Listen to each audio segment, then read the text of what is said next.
सर्वांच्या आशीर्वादाने आज या ठिकाणी पूर्ण झालेली आहे. आणि असा आगळा कार्यक्रम जुलैच्या होईल, 20 तारीख होईल किंवा 22 तारीख कार्यक्रम कन्फर्म झालेला आहे. त्यामुळे घेण्याच्या संदर्भात आले पत्रकार आपलं या ठिकाणी स्वागत. धन्यवाद.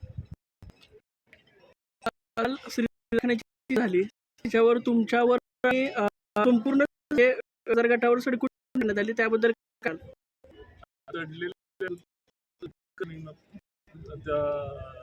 तुम्ही जर त्या ठिकाणी स्वच्छ निर्मळ विचार बाहेर निघतो काय अपेक्षा आमची कधी नसते.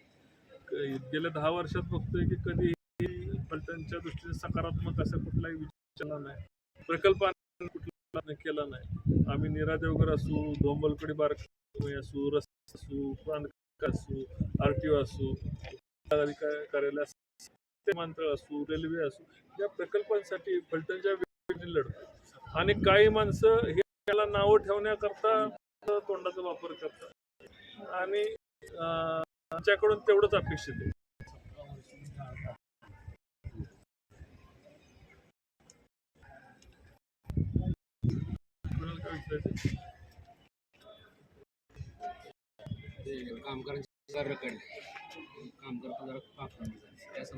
आता कामगारांनाही लक्षात यायला पाहिजे हा डाव आहे. कामगारां सहकारी कारखाना जेव्हा यांनी या ठिकाणी बंद पाडला होता श्रीराम मंदिरामध्ये बैठक घेऊन, तेव्हा तडफड बसवलं. त्यानंतर कारखाना ताब्यात घेतल्याची जमीन विकली, कामगारांची कॉलनी पाडली, कारखाना तीच अवस्था यांनी कारखान्याची केली. साखरवाडी कारखाना कर्ज पुरवठा रोखला, साखरवाडी कारखाना अडचणीत आणला, NCLT साखरवाडी कारखान्याचा निधी करून 12,000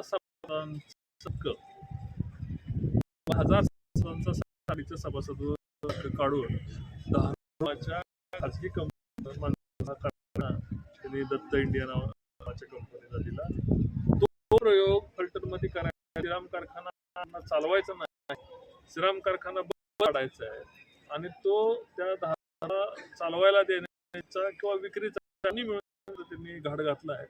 साखरवाडी देश लावून त्यांनी कामगार असतील, त्या ठिकाणचे असतील, ऊसाची पीकदारांनी तोंड बघून बाबा नसेल काम करतात, आबा आमचं काम तर त्या लोक कमी दराने पेमेंट किंवा ह्यांचं पेमेंट काढायचं पेमेंट काढ. 50 कोटी रुपये थकबाकी शेतकऱ्यांची दिली नाही, त्यांच्या हातातलं भाऊ आणि तो ईस्ट इंडिया कंपनी प्रमाणे सर्व सहकार्याला गिळून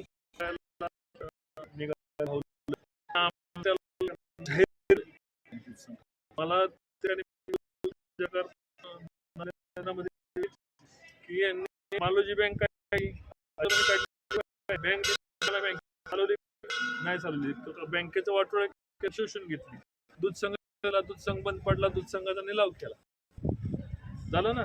त्याबरोबर खरेदी विक्री काय केलं, फलटणची मार्केट कमिटीचं काय केलं, नगरपालिकेचा 18 वर्षाचा गाळ मोदींनी ते गटराच्या बोलले. मी काल बोललो गटराच्या, तुम्ही बोलता अख्खं गटरच 124 कोटीचं तुम्ही आज कुठल्या ठिकाणी शहरात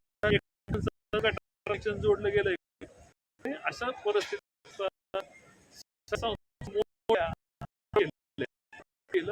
सांगितलं की ही शहराला लागली आणि ही कीड आहे आणि रोज संस्था रोज या ठिकाणी सहकार्य चालवायला अजिबात आमचा विरोध नाहीये.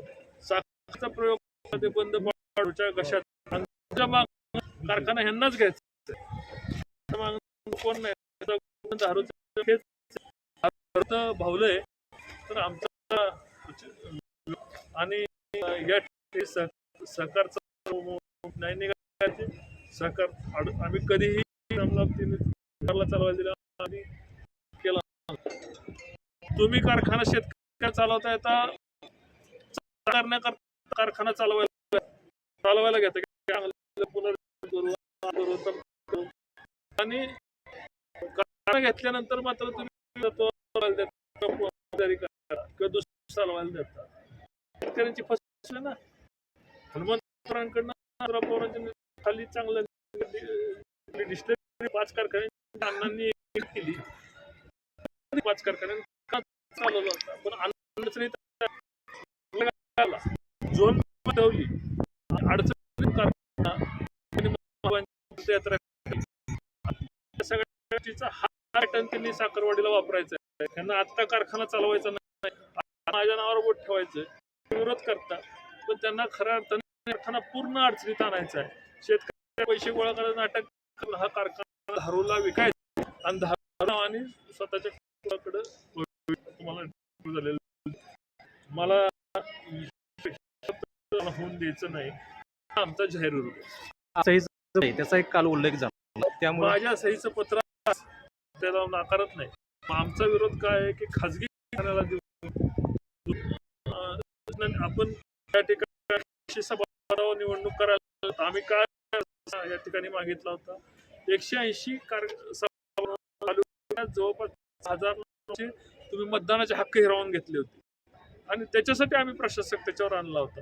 तुम्ही भांडून कोण कारखाना प्रशासक रद्द करून कारखाना लावा ना. तुम्ही जव्हार का पळून गेला त्याचा काय करा. जगामधला पहिला कारखाना असा आहे, भाडं गेलं 7.5 कोटी 5 कोटीवर. कुठेही एवढा असा उघड्या डोळ्याने भ्रष्टाचार कुठे नाही आणि तरी सुद्धा समाधान होत नाही. 25 एकरचा बगलबागच्या नाही त्याच्या मागं कोणी तालुक्याला माहिती. अख्खा कारखाना विमानतळ त्यांनी दिलेलं, विमानतळ विकायला आले होते. सगळं फलटण यांना विकायचं. या ठिकाणी कारखाना करायचा, कामगार आणायचं, कारण आक्रमक हा कारखानाच विकायचा. हा डावाला आमचा